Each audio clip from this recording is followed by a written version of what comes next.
کبالا کبالا کیا ہے اور کبالا کس نے ایجاد کیا؟ کبالا آخر کیسے ایک جادو کی قسم ہے اور کیسے آج کے دور میں لوگ کبالا کو مان رہے ہیں اور آج کے دور میں ایمانداروں کو کبالا کے خلاف کیوں اٹھنا چاہیے؟ ان سب سوالات کے جوابات جانیے صرف اس ویڈیو ڈاکومنٹری کے اندر۔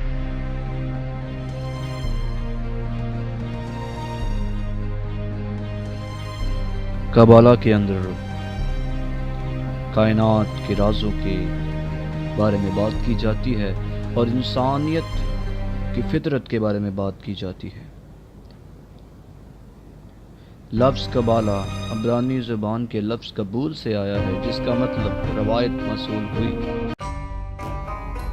کبالا یہودیوں کی چھپی ہوئی تصوفی تعلیمات کا ایک حصہ ہے اور یہودیوں کی تاریخ کے ساتھ ساتھ یہ چلتا آ رہا ہے۔ آج ہم جانیں گے کہ کیسے کبالا ایجاد کیا۔ کبالا ایک قسم کا تصوف ہے جس پر دنیا میں بہت سے لوگ عمل کرتے ہیں۔ بابل کے اندر 6ویں صدی قبل از مسیح میں ایک اسرائیلی نبی حزقیل نے ایک رویا دیکھی جس میں اس نے ایک آدم ذات کو تخت عدالت پر بیٹھے دیکھا، اور حزقیل کے مطابق اس نے خدا کو اپنے تخت پر بیٹھے دیکھا، اور اسی طرح یہودیوں کے ایک گروہ نے اس بات کا ارادہ کیا کہ اس تصویر کو سمجھیں گے اور پڑھیں گے، اور ایسا کرنے سے وہ خدا کو سمجھ پائیں گے اور خدائی روح کے ساتھ ایک ہو جائیں گے۔ یہودی اس عمل کا تجربہ کرنا چاہتے تھے جو حزقیل نے کیا، اور اس لیے وہ اس متن کے راز کو سمجھنا چاہتے تھے۔ 2 صدی عیسوی میں رومی لوگ اسرائیل کے اوپر موجود تھے اور ان پر قابض تھے۔ یہودیوں پر ظلم ڈھایا جاتا تھا اور ان کو قتل کر دیا جاتا تھا۔ یہی وہ وقت تھا جب بہت سے یہودیوں نے تصوف کی طرف اپنا دھیان لگایا کہ خدا کی مرضی کو سمجھے۔ ربی شمعون بار یوحنا ان میں سے ایک شخص تھے جو ان سوالات کے جوابات تلاش کر رہے تھے۔ شمعون رومیوں سے 30 سال تک چھپا رہا اور ایک غار کے اندر وہ تورا اور اس طرح کے یہودی صحائف کے اوپر دھیان لگاتا رہا۔ ربی شمعون بار یوحنا کی طرح بہت سے یہودی گروہ تھے جو مل کر خدا کے اوپر دھیان لگانا چاہتے تھے، خدا کو سمجھنا چاہتے تھے، اور کبالسٹ یہ مانتے تھے کہ یہ تعلیم عام لوگوں کے لیے بہت خطرناک ہے، اور بہت سے لوگ پاگل بھی ہو گئے اور بہت سے لوگوں کی موت کی بھی خبریں سنی گئیں کیونکہ وہ اس کے لیے بالکل تیار نہیں تھے جو قوتیں انہوں نے آزاد کرا دی تھی۔ اس گروہ کے لوگوں کا کہنا ہے کہ انہوں نے اس طرح کی رویا حاصل کر لی تھی جس طرح کی نبی حزقیل نے، اور اس طرح کے راستے بہت سی رکاوٹوں سے بھرے پڑے ہیں۔ یہ راستے بہت سے گرائے ہوئے فرشتوں سے بھی بھرے پڑے ہوئے ہیں۔ اس سے پہلے کہ وہ ان رستوں تک پہنچے ان کے ان فرشتوں کے نام جو نہایت ہی مشکل ہوتے سیکھنے پڑتے تھے۔ یہ تصوفی لوگوں کا کہنا ہے کہ یہ خفیہ تعلیمات ان کو خدا کے خیالات سمجھنے میں مدد کرتی ہے۔ اسی وقت کے قریب ایک کتاب لکھی گئی جس میں تصوفی تعلیم تھی۔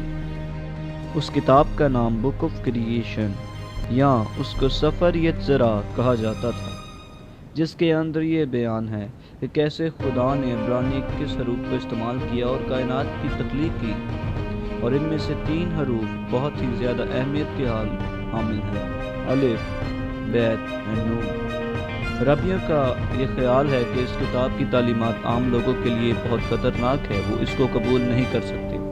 سالوں تک یہ چھپے رہے، لیکن 11ویں صدی کے اندر کروسیڈرز کے مقابلوں میں یہودی قوم دنیا کے مختلف حصوں تک پہنچ گئی، اور جہاں جہاں گئے اپنی تصوفی تعلیمات بھی ساتھ لیتے گئے، اور تب بہت سے لوگوں نے مل کر پھر سے کبالا کی تعلیم پر دھیان کرنے کا آغاز کیا۔ 1280 میں کبالا کی تاریخ میں سب سے بڑا واقعہ رونما ہوا جب ایک ربی ایزک لوریا نے ظہر کو تلاش کیا اور بیان کیا۔ ظہر کا مطلب سپلینڈر، ریڈیس یعنی پھیلاؤ ہے۔ یہ کتاب بھی کبالا میں بہت سے زیادہ اہمیت کی حامل ہے اور یہ آرامی زبان میں تھی۔ اس کتاب کا لکھاری کون تھا، یہ بات آج تک ایک راز بنا ہوا ہے۔ بہت سے لوگوں کا خیال ہے کہ ربی شمعون بار یوحنا نے یہ کتاب خدا سے مکاشفات کے ذریعے حاصل کی اور لکھی۔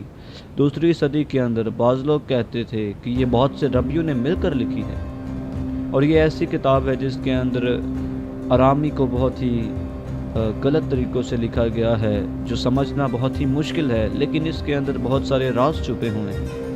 اس کتاب میں بائبل کو خفیہ طور پر اور تصوفی طور پر سمجھنے کے متعلق بات کی گئی ہے، اور ان رازوں کو بیان کیا گیا ہے جو خدا کو سمجھنے میں مدد دیتی ہیں۔ اس کتاب کو سمجھ کر ڈی کوڈ کرنے سے آسمان اور زمین کے رازوں کو فاش کیا جا سکتا ہے، جس میں سے ایک خدا کے بدن کے بارے میں۔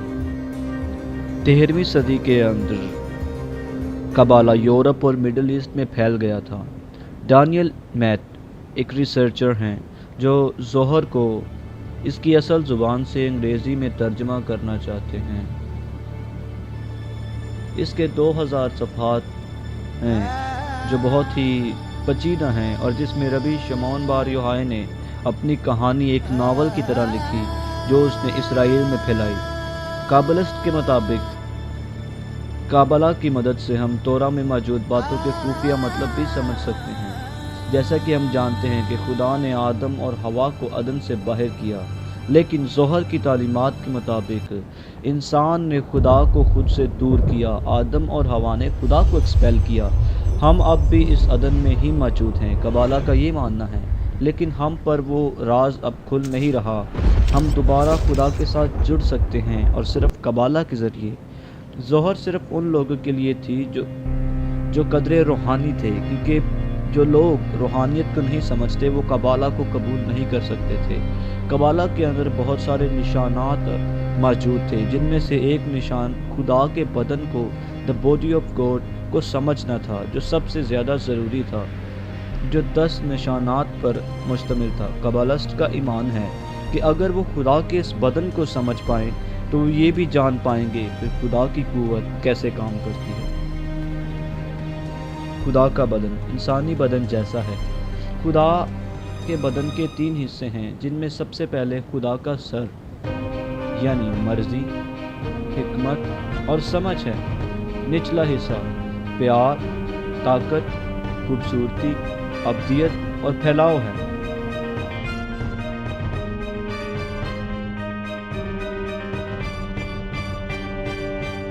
نوواں حصہ جو کہ بنیاد ہے یعنی فاؤنڈیشن، زندگی دینے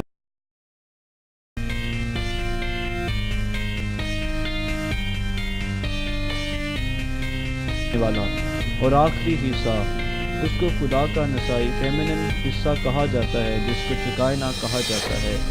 اس تعلیم کے مطابق یہ ہے کہ انسان خدا پر بہت اثر رکھتے ہیں، اور انسان جو کچھ کرتے ہیں اس کا ایفیکٹ خدا پر ہوتا ہے۔ ظہر کے طالب علم سمجھتے ہیں کہ احکامات پر عمل کرنے اور خاص قسم کی حرکات کرنے سے وہ خدا کے ساتھ جڑ سکتے ہیں، اور ان کاموں کے ذریعے سے خدا کو اثر انداز کر سکتے ہیں اور اس کی آسمانی پوزیشن کو بدل سکتے ہیں، جو آسمانی فضل کے فلو کو زمین پر آنے میں مدد کر سکتی ہے، لیکن گناہ اس میں بہت سارا بدلاؤ پیدا کرتا ہے۔ ظہر کے مطابق بائبلی آیات کو سمجھنے سے ہم خدا کے رویوں کو سمجھ سکتے ہیں، یعنی بائبل کی مختلف آیات، بائبل کے مختلف کردار جو ہیں وہ خدا کی خوبیوں کو ظاہر کرتے ہیں، جیسا کہ بائبلی کردار ابراہیم، اس کو خدا کی محبت اور مہربانی سے تشبیہ دی جا سکتی ہے، اور قبالہ کے اندر، ظہر کے اندر جو ہے بائبلی واقعات کی تصوفی طور پر سمجھنے کو سکھایا جاتا ہے، جیسا کہ صلاب کے بارے میں کہا جاتا ہے۔ ظہر کے مطابق صلاب ابھی بھی موجود ہے، لیکن ہم صلاب کے بارے میں جانتے نہیں۔ ظہر کی اور قبالہ کی تاریخ کے اندر 13ویں صدی کے اندر ایک اور شخص آیا، ابراہیم ابولافیہ۔ اس نے مراقبے یعنی میڈیٹیشن کے ایک اور طریقے کو ایجاد کیا، جس کے اندر میڈیٹیشن کی جاتی اور یوگا کی طرح کی موومنٹ، حرکات بھی کی جاتی۔ اس کے پیروکار ہاتھ اور سر کی حرکات کرتے ہوئے عبرانی الفاظات کو میڈیٹیٹ کرتے تھے۔ خدا کے مختلف نام ہیں، ہر نام کے اندر ایک خاص قوت ہوتی ہے، اور ان ناموں میں سے ایک نام جو ابولافیہ نے استعمال کیا، 27 حروف کا نام، جو خروج کی 3 آیات سے لیا گیا۔ جب ان حروف کو جوڑا گیا تب خدا کا ایک خفیہ نام بنا۔ جو خدا کا وہ خفیہ نام بنا وہ آج چرچ آف شیطن بھی استعمال کرتا ہے۔ خدا کا وہ خفیہ نام شیمہا فورش ہے، جس کو یوز تو نہیں کرنا چاہیے، پر اگر کوئی اس کو یوز کرتا ہے تو آپ کو جاننا ہوگا کہ وہ یا تو کابلسٹ ہے یا تو شیطنسٹ ہے۔ جب ان حروف کو جوڑا گیا تب خدا کا ایک خفیہ نام بنا۔ ابو لافیہ کے مطابق جب ہم اس نام کے حروف کو میڈیٹیٹ کرتے ہیں تو خدا اور انسان کا ذہن ایک ہو جاتا ہے۔ ابو لافیہ کے مطابق چند قبالسٹ کا ماننا ہے کہ موسیٰ نے اس نام کو جپا تاکہ ریڈ سی کو پار کر لے۔ مہارانی الزبتھ نے یہ حکم دیا کہ یا تو یہودی لوگ مسیحی ہو جائیں یا ملک بدر ہو جائیں۔ 1492 میں بہت سے یہودی اسپین چلے گئے۔ ایک دفعہ پھر یہودیوں پر ظلم و تشدد قبالہ کے پھیلاؤ کا باعث بنا۔ بہت سے قبالہ کے ماننے والے اس کی میڈیٹیشن کے ذریعے مسیح کو واپس لانے کے لیے کام کرنا چاہتے تھے۔ یروشلم میں صفد کے اندر یہودی گروہ جو قبالہ کو مانتے تھے رہتے تھے۔ وہ سب اس لیے وہاں رہتے تھے کیونکہ ربی شمعون بار یوحائے وہاں رہا کرتے تھے۔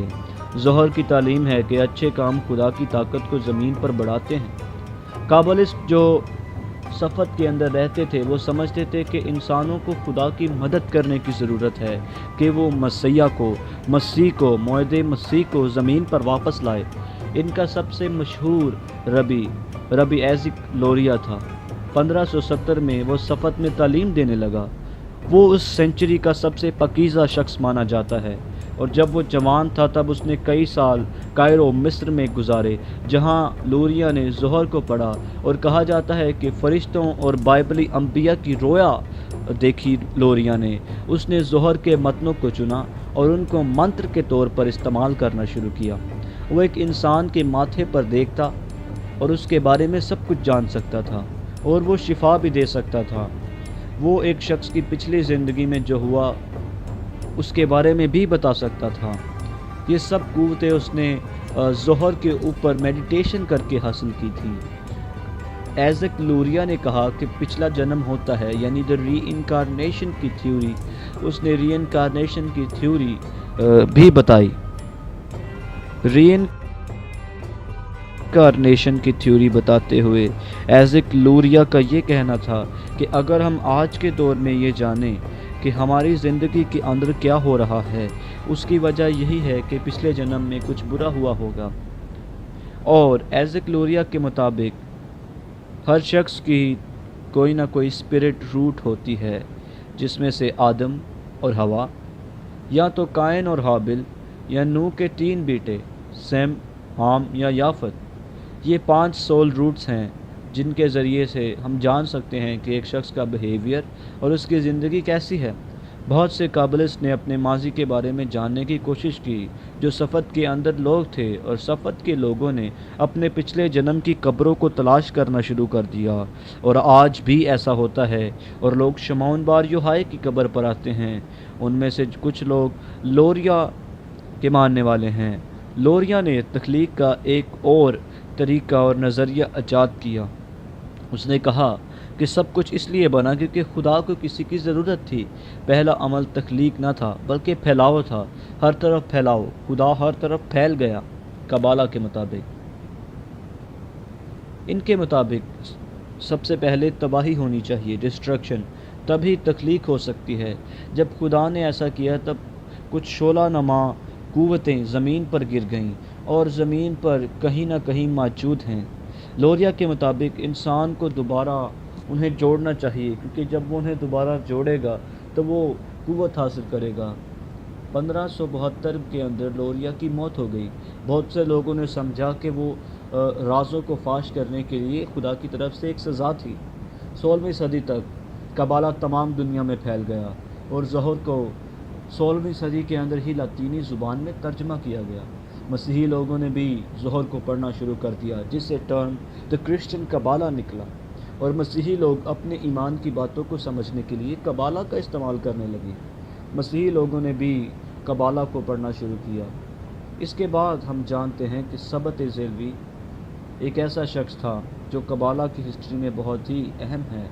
سبت زیوی جو ہے یہ خود کو مسیح کہتا تھا، اس نے خود کو مسیح کہا۔ سبت زیوی اور ناتھن آف گیزا یہ دو شخص تھے جنہوں نے مل کر کبالا کو اسٹڈی بھی کیا، ظہر کو اسٹڈی بھی کیا، اور سبت زیوی جو ہے یہ اس شخص نے اپنے آپ کو مسیح کہا، اور بہت سے لوگوں نے اس کو چنا اور اس کی پیروی کرنے لگے۔ پوری دنیا میں خبر پہنچی کہ مسیح آ چکا ہے، مسیح آ چکا ہے، لیکن 1666 کے اندر شاہ ترکی کی دھمکی کے اوپر سبت زیوی جو ہے وہ مسلمان ہو گیا۔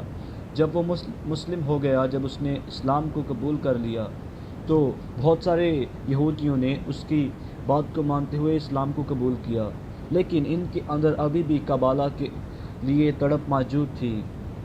لیکن جب ایسا ہوا تو بہت سے یہودیوں نے یہ سوچا کہ کبالا واقعی برا ہے اور یہ تصوفی ہے اور اس کو پڑھنا نہیں چاہیے۔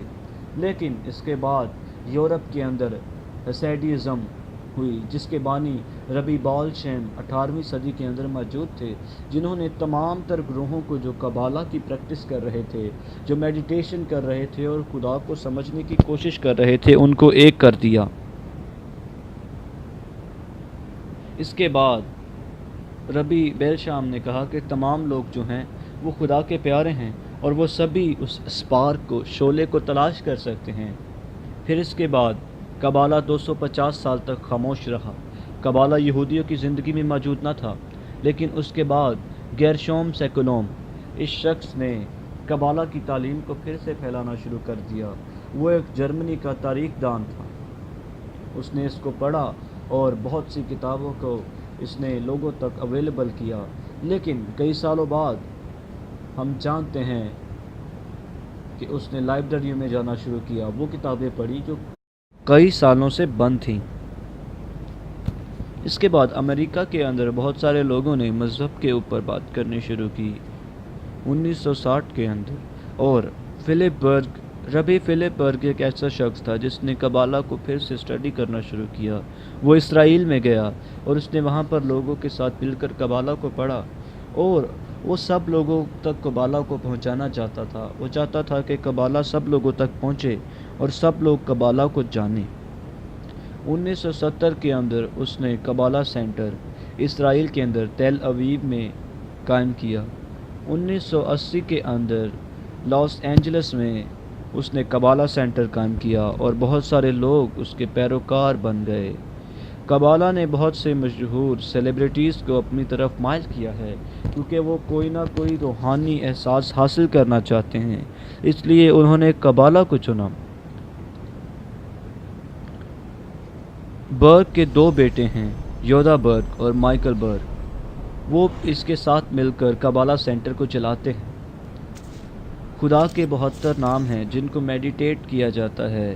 ایک سیلیبریٹی ہیں جو میڈونا، جو ایک پاپ سنگر ہیں، انہوں نے کبالا کو قبول کیا اور اس نے اسرائیل کے اندر دورہ بھی کیا۔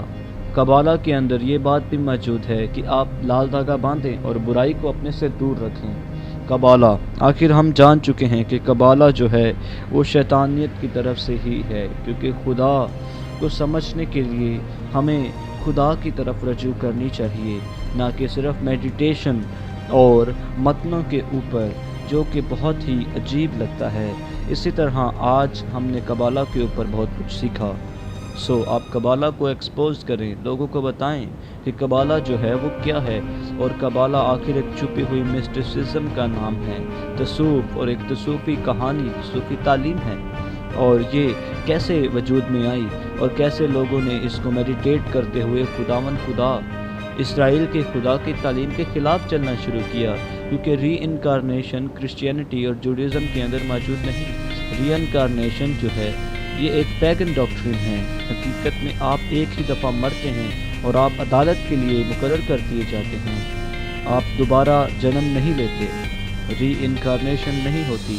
کبالا، آج ہم نے جانا کہ کبالا جو ہے یہ ظہر سے نکلا ہے، اور یہ بہت سے متنوں کو ان کو میڈیٹیٹ کرتے، ان کے منتر پڑھتے ہوئے شیطانیت اور ایسے فرشتوں تک پہنچتے ہوئے، کیونکہ خدا اس چیز کو کبھی بھی نہیں چاہے گا لیکن اس میں کچھ سچائی ہے، اور وہ سچائیاں ہمیں اس بات کو جاننے کی مدد کرتی ہیں کہ واقعی دنیا کے اندر لوگ کسی قوت کو مانتے ہیں جس نے اس کائنات کو خلق کیا، اور واقعی ایسا ہے۔